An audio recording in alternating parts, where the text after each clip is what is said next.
সবাইকে আসসালামু আলাইকুম। এটা হলো আমাদের গ্রামের পুষ্করে মাছ ধরছে, পুষ্করের মাছ।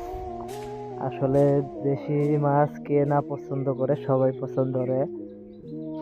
দেশি মাছ পছন্দ করে না এমন কোনো কমই মানুষ আছে, ঠিক আছে। আর এটা হলো যেটা বলে বর্তমানে রোহিঙ্গা মাছ, ঠিক আছে।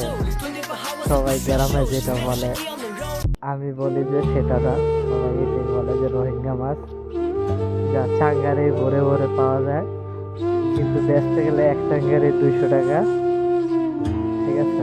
আমাদের গ্রামে এটা অহরহ, কিন্তু মানুষ খাইতেও চায় না। সবাই মিলে একটা মাছ ধরার একটা মজা একটা আলাদা।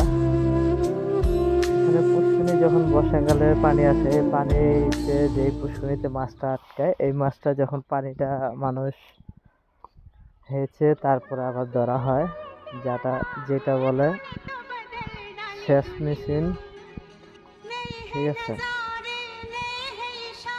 এটা দিয়ে পানি হেঁচে